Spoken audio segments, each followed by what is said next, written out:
Hi everyone, I'm Jackie and we're looking at this text entitled "Why does an effective professional need to be a team player?" It's a good text because it's applicable to any subject area. Within every subject area there are professionals, so you can bear in mind the professional that could be relevant to your particular subject area.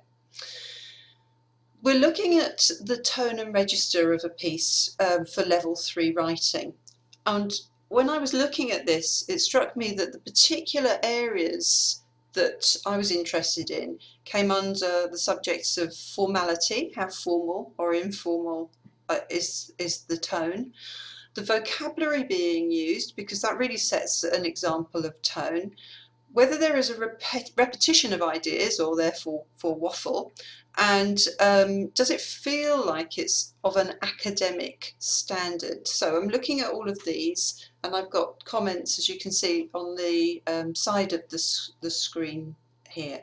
So we'll be looking at each one of those together. So the first thing that struck me was connecting to vocabulary, and in comment 1 you can see that it's suggesting that the word things is too general a word. What does it actually mean? And subject-specific vocabulary, or just very specific and precise vocabulary, really does lift the academic tone of a piece. So when you're first writing your assignments, it's fine to put words like things in, but consider this a first draft and go back through.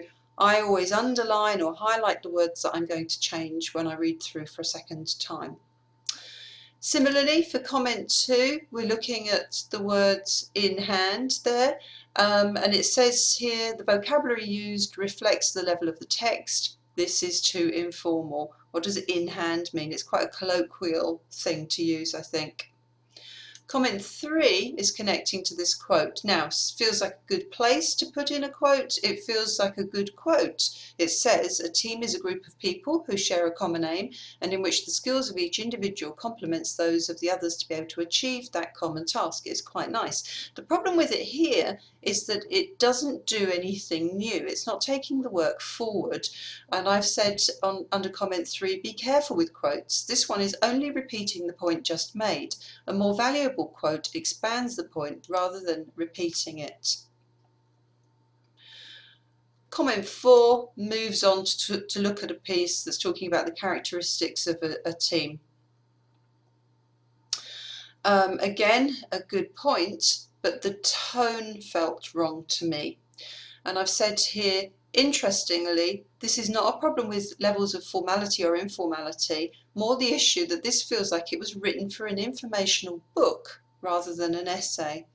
Each point made should tie into the overall essay and feel connected. It should never feel as though it could be taken from the internet and popped into a paragraph. This does not feel like the author's voice. So an important part of tone is making sure that everything feels like it was written from you and it wasn't just copied and popped in. The next point then, point 5, I'm concerned here about tone, and I've said academic writing is formal in tone. This example is not formal enough. Avoid using you.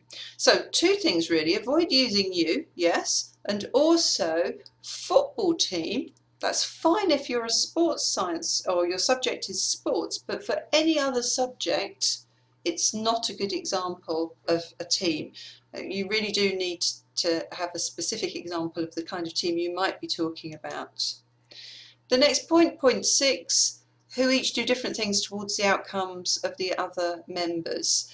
And I've said, like point 5 above, this is informal. It would be better to use a subject-specific example of a team or reference a case study or piece of research. So here, by bringing in a different kind of reference to a case study or a piece of research, you would be really elevating the feel of the piece.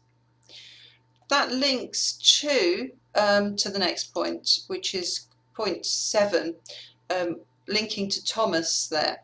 And it says, the formality also comes through from the references chosen. And this piece, the whole text, only uses one source, which is Thomas, and in fact only one page.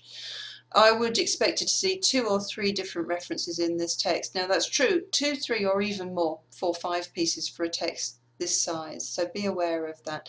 Your lecturers will say it's not the quantity, it's the quality. However, there is an element that more good sources do show your level of academic prowess.